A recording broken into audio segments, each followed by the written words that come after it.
14 साल के अंदर इस देश के लोगों ने बहुत कुछ सीखा है और उसका रिजल्ट अभी आप लोगों ने देखा था कि इस सरकार को किस तरीके से झुकाने का काम किया, किस तरीके से इस देश का युवा पढ़ा लिखा छात्र आगे आया, उसने इस देश को संभालने का बागडोर अपने हाथों में ले ही है। तो अब ये सोच लो कि इनके दिन जो थे वो लदने वाले हैं, अब ये जोड़ा उठा के चलने वाले हैं और इनके जो कुछ निकम्मे, नाकारा, नशेड़ी, गंजेड़ी, भंगेड़ी, जुआरी, शराबी, अब वो सारे के सारे एक तरफ तो जो जेंजी है इस देश के उज्जवल भविष्य की कामना करने वाला है वो है, और एक बीजेपी का जेंजी है, आरएसएस का जेंजी है, वो लगातार कोई 50 किलो पानी उठा के लेके आ रहा है, कोई जो है ना होड़ लग रही है 1 क्विंटल उठा के लेके आ रहा है। अरे भाई इतनी ताकत है तो आप अगर पढ़ाई पे लगाते तो ये गधा बनने की जरूरत नहीं थी। ये आपकी आस्था नहीं है, आस्था मात्र 2% लोग जा रहे हैं, बाकी तो कैसे गाड़ियों को तोड़ रहे हैं, कैसे मुसलमानों के खिलाफ हुंकारे भर रहे हैं। आप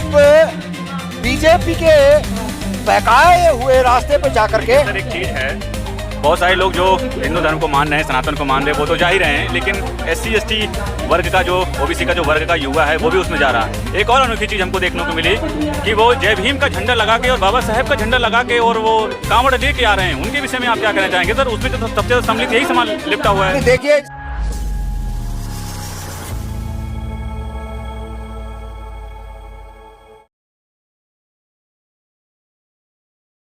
एक सर मौजूद है, मैं इनसे जानकारी करूंगा। आज वे जंतर मंतर पर पहुंचे हुए हैं, खासकर आदिवासी दिवस के दिन पर।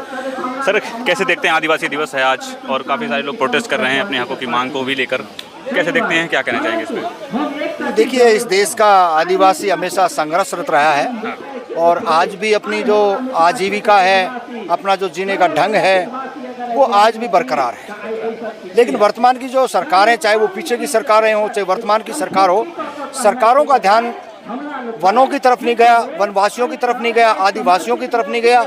ये बहुत दुर्भाग्य की बात है कि इनके बच्चों को शिक्षा भी चाहिए थी, रोजगार भी चाहिए था, अच्छे मकान भी चाहिए थी और इस देश की अच्छी सभ्य जो यूनिवर्सिटी अगर वहाँ बच्चे पढ़ते तो शायद आज आदिवासियों की वर्तमान की सरकार इनकी ज़मीनें नहीं हड़पती, इनके ऊपर हमले नहीं करते, जो हरे भरे देश की हम बात करने वाले हैं उन पेड़ों को नहीं काटा जाता। तो आज तो आदिवासियों की इतनी बुरी हालात है, बद से बदतर स्थिति इन्होंने बना दी है। लेकिन ठीक है, हम आए हैं, अपनी बात कह रहे हैं, लेकिन हालात बद से बदतर है। ये तो आने वाले समय के अंदर तमाम इस देश के नागरिकों को आदिवासियों की तरफ भी देखना चाहिए और जहाँ 3 साल से जो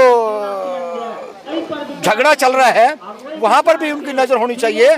जो लगातार असम, मणिपुर के अंदर जो ऐसी घटनाएं हो रही हैं, तो देश के कई स्ट्रक्चर ऐसे हैं। चलिए हम तो दिल्ली में बैठे हैं, हरियाणा में हैं, नोएडा में हैं, फरीदाबाद में हैं, ये NCR को अगर छोड़ दें तो देश की हर किसान की, हर मजदूर की, हर दलित की, हर पिछड़े की, हर वंचित की हालात बद से बदतर है। क्योंकि मध्य प्रदेश में हमने जिस तरह से देखा आदिवासियों अपने जल जंगल और ज़मीन को बचाने के लिए वो किस तरह से पानी में प्रोटेस्ट कर रहे हैं मध्य प्रदेश में, लेकिन फिर भी सरकार के कानों तक जूं नहीं देख रही है, बल्कि पुलिस बल उनका प्रयोग करके उनको वहाँ से हटाया जा रहा है। देखिए कितना अनोखे ढंग का प्रदर्शन था, पूरी देश के जो सामाजिक न्याय के लोगों ने प्रदर्शन को देखा, पानी के अंदर है किस तरीके से अनशन कर रहे हैं। लेकिन इस तानाशाही सरकार ने, जो बीजेपी की सरकार है, किस तरीके से महिलाओं को वहां से निकाला और पीटा गया। मतलब इस देश के अंदर आदिवासी, इस देश के अंदर दलित, इस देश के अंदर OBC, इस देश के अंदर पढ़ा लिखा व्यक्ति को ये सरकार नहीं देखना चाहती। ये चाहती है कि हमारी भीड़ का हिस्सा बने। लेकिन आज 14 साल के अंदर इस देश के लोगों ने बहुत कुछ सीखा है और उसका रिजल्ट अभी आप लोगों ने देखा था कि इस सरकार को किस तरीके से झुकाने का काम किया, किस तरीके से इस देश का युवा पढ़ा लिखा छात्र आगे आया, उसने इस देश को संभालने का बागडोर अपने हाथों में ले ही है। तो अब ये सोच लो कि इनके दिन जो थे वो लदने वाले हैं, अब ये जोड़ा उठा के चलने वाले हैं और इनके जो कुछ निकम्मे, नाकारा, नशेड़ी, गंजेड़ी, भंगेड़ी, जुआरी, शराबी, अब वो सारे के सारे एक तरफ तो जो जेंजी है इस देश के उज्जवल भविष्य की कामना करने वाला है वो है, और एक बीजेपी का जेंजी है, आरएसएस का जेंजी है, वो लगातार कोई 50 किलो पानी उठा के लेके आ रहा है, कोई जो है ना होड़ लग रही है 1 क्विंटल उठा के लेके आ रहा है। अरे भाई इतनी ताकत है तो आप अगर पढ़ाई पे लगाते तो ये गधा बनने की जरूरत नहीं थी। ये आपकी आस्था नहीं है, आज था मात्र 2% लोग जा रहे हैं, बाकी तो कैसे गाड़ियों को तोड़ रहे हैं, कैसे मुसलमानों के खिलाफ हुंकारे भर रहे हैं। आप बीजेपी के बहकाए हुए रास्ते पे जाकर के सर एक चीज़ है, बहुत सारे लोग जो हिंदू धर्म को मान रहे हैं, सनातन को मान रहे हैं, वो तो जा ही रहे हैं, लेकिन SC/ST वर्ग का जो OBC का जो वर्ग का युवा है वो भी उसमें जा रहा है। एक और अनोखी चीज़ हमको देखने को मिली कि वो जय भीम का झंडा लगा के और बाबा साहेब का झंडा लगा के और वो कांवड़ लेके आ रहे हैं। उनके विषय में आप क्या कहना चाहेंगे सर? उसमें तो सबसे ज़्यादा सम्मिलित यही सामान लिपटा हुआ है। देखिए, इसमें तो कोई किंतु परंतु नहीं है। इस देश के अंदर अगर आज भी हम फैक्ट फाइंडिंग करें तो मैं कहूँगा 1% से भी जीरो बाबा साहब की आइडियोलॉजी पे चलने वाले लोग हैं। बाकी तो सुबह बाबा साहब की जयकारे लगाते पाएंगे और दोपहर के बाद में बीजेपी के प्रोग्राम में वहाँ जय श्री राम के नारे लगाते पाएंगे। यही दुर्भाग्य है। अगर शेड्यूल कास्ट के लोग, OBC के लोग, माइनॉरिटी के लोग अगर फातिमा शेख को पढ़ लेते, अगर माता सावित्रीबाई फुले को पढ़ लेते तो इस देश के अंदर ये दिक्कतें परेशानी नहीं आती है। लेकिन इन्होंने क्या कर रखा है? इन्होंने तो पूरे का पूरा गधा बनाने का प्रयास कर रखा है और खुद गधे बन भी चुके हैं। क्यों भाई? आप अपने घर में कितने सुंदर लगोगे हैं, लेकिन आपको दिमाग में क्या है? वो मीठा लालच, वो चाचा के साथ बैठने की आदत आपकी गई नहीं है। और उसी का खामियाजा मतलब हम OBC को गाली पे गाली देते रहे और खुद अपने गिरेबान में झांक करके ना देखे कि हम क्या कर रहे हैं। आपने देखना पड़ेगा। आपको इस देश के संविधान से राजनीतिक हक मिला, आपको इस देश के अंदर नौकरियों में हक मिला, आपको इस देश के अंदर शिक्षा में हक मिला। OBC को क्या मिला? OBC को तो कुछ मिला ही नहीं है। और उसके बाद में सुबह जय भीम, शाम को जय श्री राम। तो भाई स्ट्रक्चर कौन खराब कर रहा है? कावड़ लेने वालों की मैं कह रहा हूँ, दावा के साथ कह रहा हूँ मैं। आपके कैमरे लग रहे हैं, जंतर मंतर पर बैठे हैं, जाके फैक्ट फाइंडिंग कर लो। आधे से ज्यादा अगर शेड्यूल कास्ट के लोग ना हो तो मेरे को जिस कुएं में गाड़ना चाहो आप गाड़ देना, लेकिन ये मत कहना कि सारा OBC आ रहा है। जितने भी लोग हैं वो जय भीम का जो कावड़ लेके आ रहे हैं वो सारे के सारे एक आइडियोलॉजी के हैं। वो सारे अपना टाइम बर्बाद कर रहे हैं, अपनी शिक्षा बर्बाद कर रहे हैं। उन्होंने हमारे महापुरुषों से, अपने हक अधिकार से, एक अपनी आइडियोलॉजी से, जिन महापुरुषों ने अपनी औलाद पैदा नहीं करी और जिन्होंने अपनी औलाद पैदा करी वो औलाद आपके लिए कुर्बान कर दी। और फिर भी तुम बेशर्मो, बेहयाओ, फिर भी अगर तुम जा करके ऐसे कुकर्म कर रहे हो, ऐसे अपने माँ बाप को दुखी कर रहे हो, कर्जे पे पैसा लेके जा रहे हो, तो इससे ज्यादा बेशर्मी क्या होगी आपकी? इससे ज्यादा नीचपना क्या होगा आपका? हम तो, हमारे बाप कभी गए नहीं कावड़ लेने, हम कभी गए नहीं कावड़ लेने, हमारे बच्चे कभी कावड़ लेने नहीं गए, और आज हमारे पोता पोती वो तक कभी कोई मंदिर तक, कोई पूजा पाठ तक की कोई बात ही नहीं जानते हैं। चौथी पांचवी पीढ़ी में हम खड़े हैं, कभी भी आज तक कोई नुकसान नहीं हुआ। 33 करोड़ देव देवताओं की छुट्टी, जो कोई नुकसान करना चाहते हो सीधे टकराओ, मारो टक्कर, राम पर जाना। तुम 33 करोड़ देव देवता हो, एक से नहीं डरते, तुम्हारे पाखंड में कुछ है ही नहीं। हम बाबा साहब ज्योतिबा फुले, रामास्वामी पेरिया, ललन सिंह यादव, तमाम इस देश के महान क्रांतिकारी महायोद्धाओं को सलाम करते हैं, जिनकी बदौलत आज हम यहाँ खड़े हैं, ना किसी पाखंड की। आप देवी देवताओं को ऐसा बोल रहे हैं, कहीं उन्होंने श्राप दे दिया आपको? तो हाँ, मैं तो कह रहा हूँ देहो ना। इस देश के अंदर आधा % लोग तो हैं अम्बेडकरवादी, देहो ना शराब। इनके पास कोई शराब वराब नहीं है। भस्म कर ये देंगे। ये डरा के अपनी तिजोरियां भरने वाले लोग हैं। इनके पास कोई शराब नहीं है। ऐसे शराब होते तो कब का ये देश को भस्म कर दिया होते। खुद के जो मांग के खाने वाले लोग हों, जो भिक्षा पे जिंदा रहते हों, चतुर चालाकी पे जिंदा रहते हों, उनसे आप उम्मीद करो, उनसे डरोगे? ये देश के बहुजनों को समझ लेना चाहिए समय रहते। नहीं, आने वाले टाइम के अंदर भी 1 लाख स्कूल बंद हुआ है, आगे और होगा। अच्छा, एक सवाल और है सर। आदिवासी दिवस है और भारत की जो राष्ट्रपति हैं द्रौपदी मुर्मू जी, वो खुद एक आदिवासी समाज से आती हैं और भारत की पहली महिला हैं। अब उनके रहते हुए इतनी दयनीय स्थिति आखिर आदिवासियों की क्यों है? क्या उनका बस नहीं चल रहा है, या उनको एजा कहें तो कुछ और तरीके से सरकार जो है वो यूज़ कर रही है? क्योंकि अगर उन आवाज़ उठाती तो मुझे लगता है उनकी स्थिति बेहतर हो सकती थी, क्योंकि राष्ट्रपति का पद बहुत बड़ा होता है। नहीं, देखिए, इस देश के अंदर राष्ट्रपति कैसे बनाए जाते हैं, राष्ट्रपति की क्या भूमिका है, राष्ट्रपति कहीं टूरिस्ट पे जाते हैं तो उनका कैसे अपमान होता है।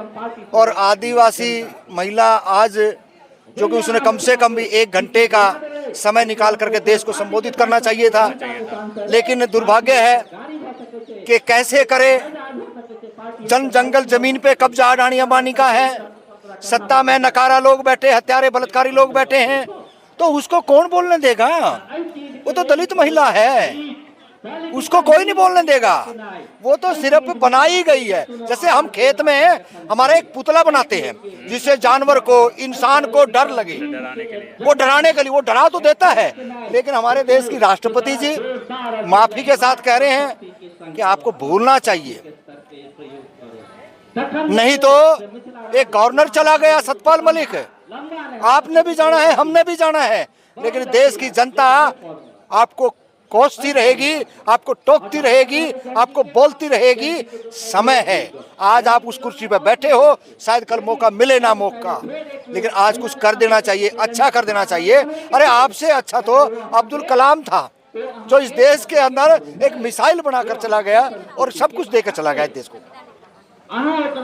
सर एक और सवाल है, देश में आरक्षण हटाओ आंदोलन के नाम से एक पेज बन रहा है, जिस तरह से कोकरोच जनता पार्टी का पेज बना था और उसको लोग चला भी रहे हैं, उस विषय में आप क्या कहना चाहते हैं सर?